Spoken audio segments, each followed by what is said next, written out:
दिल्ली सरकार ने बढ़ते प्रदूषण को देख शुरू करा ई ऑटो मेला, जिसमें अब दिल्ली की सड़कों पर इलेक्ट्रिक रिक्शा दौड़ेंगे। 4000 इलेक्ट्रिक रिक्शा, जिसमें 1400 रिक्शा महिलाओं को दिए जाएंगे। इसमें 33% आरक्षण महिलाओं के लिए रखा गया है। उन्हें भी इलेक्ट्रॉनिक रिक्शा दिया जाएगा, जिससे वह अपनी जीविका चला सकें। महिला सशक्तिकरण के साथ साथ राजधानी दिल्ली में बढ़ते प्रदूषण को देखते हुए यह फैसला लिया गया है। इलेक्ट्रिक रिक्शा जो कि प्रदूषण भी नहीं करेगा, यह eco friendly auto rickshaw Delhi वासियों के लिए मददगार भी साबित होगा। दिल्ली में बढ़ते प्रदूषण की समस्या के साथ साथ महिला सशक्तिकरण को भी बढ़ावा दिया गया है, जिसमें इलेक्ट्रिक ऑटो रिक्शा दिल्ली सरकार द्वारा चलाए गए हैं, जिसका उद्घाटन करने के लिए IDTR सराय काले खां दिल्ली परिवहन एवं पर्यावरण मंत्री कैलाश गहलोत पहुंचे और इसका उद्घाटन किया। दिल्ली सरकार की स्विच दिल्ली मुहिम में यह एक और कड़ी जुड़ रही है, जिसमें देश में सबसे ज्यादा अब दिल्ली में इलेक्ट्रिक ऑटो दौड़ेंगे और लोगों को ई रिक्शा खरीदने पर 30,000 प्रति वाहन की खरीद प्रोत्साहन राशि दिल्ली सरकार की तरफ से दी जाएगी। और साथ ही साथ जो लोग इसे EMI पर लेंगे उनको ब्याज में 5% राहत दिल्ली सरकार से मिलेगी। इसमें आवेदन करने के लिए 18 अक्टूबर से 1 नवंबर 2021 तक आपको ऑनलाइन आवेदन करना होगा। transport.gov.in वेबसाइट पर जाकर आवेदन कर सकते हैं। साथ ही हेल्पलाइन नंबर 1076 पर भी जाकर आवेदन कर सकते हैं। दिल्ली में प्रदूषण को कम करने की कड़ी में ही ऑटो मेला आयोजन किया जा रहा है, जहां दिल्ली के ऑटो ड्राइवर ऑटो के सभी उपलब्ध मॉडलों को देखने जा सकते हैं और साथ ही उपलब्ध आकर्षण दूसरों के बारे में पता लगा सकेंगे। जो ऑटो मेला 25 अक्टूबर से 31 अक्टूबर तक चलेगा। सुबह 9 से शाम 4 तक एंट्री होगी, जिसके लिए IDTR सराय काले खां और IDTR लोनी में यह मेला लगा।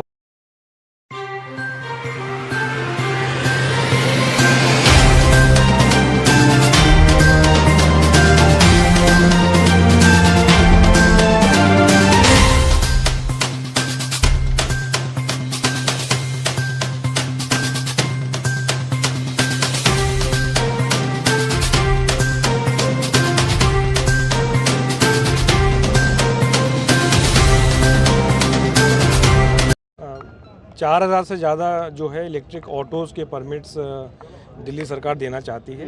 उसके लिए हमने अलग अलग ऑटो ड्राइवर से एप्लीकेशन इनवाइट की है, जो कि सॉफ्टवेयर के द्वारा पूरी एप्लीकेशन की जो प्रक्रिया होगी, ऑलरेडी सॉफ्टवेयर चालू है और काफ़ी एप्लीकेशंस ऑलरेडी हमारे पास 5,000 से ज़्यादा एप्लीकेशंस ऑलरेडी आ चुकी हैं, ताकि ड्राइवर के जो भी एप्लीकेंट्स हैं उनके मन में कोई डाउट या कोई शंका ना रहे, क्योंकि पहली बार इतने बड़े पैमाने पे पूरे देश में इलेक्ट्रिक ऑटो दिल्ली की सड़कों पे दौड़ेंगे, तो ड्राइवर्स के मन में कोई डाउट या कोई सवाल ना रहे, इसलिए हमने इस ई ऑटो मेला का आयोजन किया, जो कि लगभग पूरे हफ्ते ये मेला चलेगा। तो इसमें जितनी भी कंपनीज मार्केट में हैं जो ई ऑटोज़ बना रही हैं, उनके स्टॉल्स यहाँ लगे हैं, उनके ऑफिसर्स यहाँ पे हैं, उनके इंजीनियर्स यहाँ पे हैं। तो जो भी इच्छुक हैं इस पूरी स्कीम में भाग लेने के लिए, वो यहाँ आ सकते हैं, इलेक्ट्रिक ऑटोज़ चला सकते हैं। किस प्रकार से उसकी बैटरी चार्ज होगी उसके बारे में वो पूरी जानकारी ले सकते हैं। तो मैं समझता हूँ कि ये पूरा ई ऑटो मेला इससे काफ़ी सहूलियत होगी और एक कॉन्फिडेंस जो इलेक्ट्रिक ऑटोज़ के बारे में जनरेट होना चाहिए सबके माइंड्स में, उसमें एक अहम भूमिका निभाएगा। सर, क्या कुछ सरकार सब्सिडी वगैरह भी देने जा रही है इसको बढ़ावा देने के लिए, और पोल्यूशन के मद्देनज़र कितना फ़ायदा इससे आप देख रहे हैं? पोल्यूशन को कम करने के लिए दिल्ली सरकार ने अलग अलग कदम उठाए हैं। उसमें से एक जो बहुत ज़रूरी कदम जो उठाया है कि इलेक्ट्रिक व्हीकल्स को बहुत बड़े पैमाने पे electric vehicle policy CM Arvind Kejriwal ji के नेतृत्व में पूरा लॉन्च किया था लगभग 1 साल पहले। बहुत अच्छा रिस्पांस हमें मिला है उससे, और जितने भी इलेक्ट्रिक व्हीकल्स दिल्ली की सड़कों पे ऐड होंगे उससे उतना ही पोल्यूशन कम होगा। तो ऑटोज़ चूँकि पूरे दिन में काफ़ी पैसेंजर्स को कवर करता है, उनको एक जगह से दूसरी जगह उनको कम्यूट करने में मदद करता है, तो जितने ज़्यादा इलेक्ट्रिक ऑटोज़ दिल्ली की सड़कों पे दौड़ेंगे उतना ही पोल्यूशन जो है कम होगा। जितने भी बेनिफिट्स इलेक्ट्रिक व्हीकल पॉलिसी में के तहत किसी भी ऑटो वाले को मिलने चाहिए वो इलेक्ट्रिक ऑटो के लिए भी है, लेकिन जैसे सबसे बड़ा जो 30,000 की सब्सिडी हर एक इलेक्ट्रिक ऑटो जो भी खरीदेगा उसको 30,000 की सब्सिडी तो मिलेगी, बाकी जो रजिस्ट्रेशन के चार्जेस हैं, पार्किंग चार्जेस के बेनिफिट्स है वो भी मिलेंगे। सर कुछ टेक्निकलिटीज़ हैं, कुछ टेक्निकल सवाल हैं इसके चार्जिंग स्टेशंस को लेकर, इसकी चार्जिंग को लेकर कितना चलेगी और इसकी कीमत क्या रहने वाली है सर, अगर ये डिटेल शेयर करें। कीमत तो अलग अलग जो मैन्युफैक्चरर्स हैं उनकी है, लेकिन जो चार्जिंग अलग अलग जगह चार्जिंग करते हुए किसी ऑटो वाले को दिक्कत ना हो उसके लिए अलग अलग जगह दिल्ली सरकार बड़े पैमाने पे इलेक्ट्रिक चार्जेस भी लगा रही है, इलेक्ट्रिक चार्जिंग स्टेशंस भी लगा रही है। तो मुझे नहीं लगता कि आने वाले समय में किसी भी ऑटो वाले को ये चिंता करने की या परेशान होने की आवश्यकता है कि नेक्स्ट चार्जिंग स्टेशन कहाँ मिलेगा। बहुत अच्छा नेटवर्क जो है पूरी दिल्ली में बनाया जा रहा है। सर दिल्ली में जिस तरीके से अगर ऑटो हायर करना होगा कैसे पोल्यूशन को कम करने के लिए दिल्ली सरकार ने अलग अलग कदम उठाए हैं, उसमें से एक जो बहुत ज़रूरी कदम जो उठाया है कि इलेक्ट्रिक व्हीकल्स को बहुत बड़े पैमाने पे electric vehicle policy CM Arvind Kejriwal ji के नेतृत्व में पूरा लॉन्च किया था लगभग 1 साल पहले। बहुत अच्छा रिस्पांस हमें मिला है उससे, और जितने भी इलेक्ट्रिक व्हीकल्स दिल्ली की सड़कों पे ऐड होंगे उससे उतना ही पोल्यूशन कम होगा। तो ऑटोज़ चूँकि पूरे दिन में काफ़ी पैसेंजर्स को कवर करता है, उनको एक जगह से दूसरी जगह उनको कम्यूट करने में मदद करता है, तो जितने ज़्यादा इलेक्ट्रिक ऑटोज़ दिल्ली की सड़कों पे दौड़ेंगे उतना ही पोल्यूशन जो है कम होगा।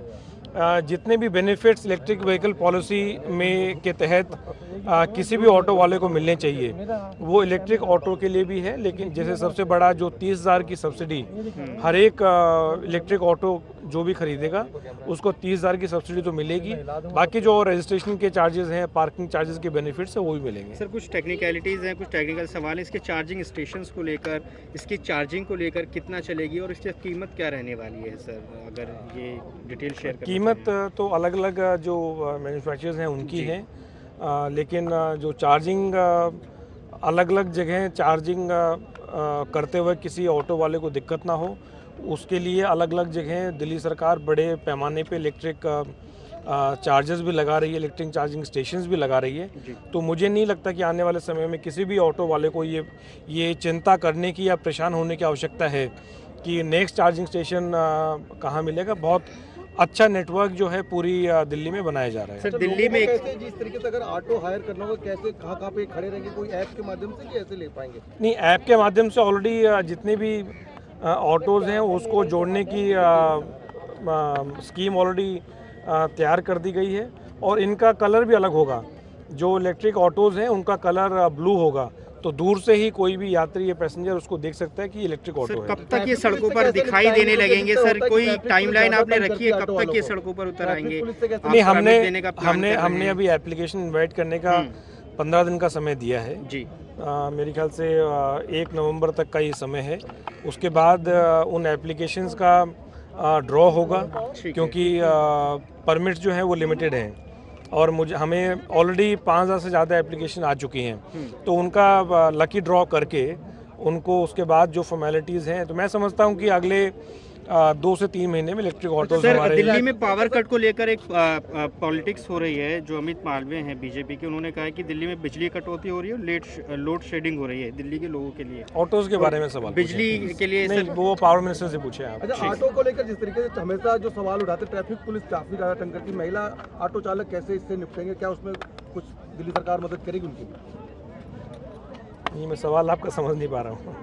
इनका ये कहना है कि ट्रैफिक वाले ऑटो चालक को ज़्यादा परेशान करते हैं, ऐसे में महिलाएं ऑटो चलाएंगी तो उनसे कैसे निपटेंगी? मुझे लगता है महिलाएं जो हैं वो हर चुनौती को निपटने के लिए सक्षम है। Thank you. ठीक है सर, एक 1-to-1 सुनीता जी, ऑटो अब चलाएंगे आप लगातार सड़कों पे? अच्छा, ऑटो चलाऊंगी लगातार, क्योंकि मैं और इसीलिए आई हूँ यहाँ पे कि देखूँ और समझूँ कि क्या है, तो इसलिए मैं यहाँ पे आई हूँ और मैं ऑटो पकड़। कितनी सहूलियत मिलेगी आपके परिवार को, क्योंकि ऑटो में अगर आप चला रही हैं तो? चलिए, मैं पहले से भी सखा में गाड़ी चलाती हूँ। महाराज आप फाउंडेशन से हमने ट्रेनिंग ली थी। सखा में मैं अभी भी टैक्सी चलाती हूँ। अच्छा, लेकिन अभी जो है मैं सोच रही हूँ कि मैं अपना ऑटो निकालूं और वो चलाऊं।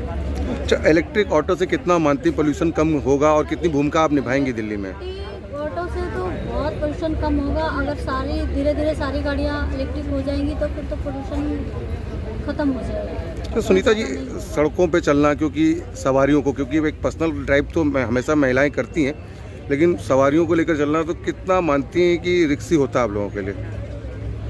सर रिक्सी तो होता है, पर मैंने देखा है कि कुछ लड़कियाँ चला रही हैं टैक्सियाँ। टैक्सी तो चला ही रही हैं पर ऑटो भी चला रही हैं। तो अभी मेरा भी मन कर रहा है कि मैं ऑटो चलाऊँ, टैक्सी छोड़ूँ। कहाँ रहती दिल्ली में वैसे? मैं मदनपुर फादर जे ठीक।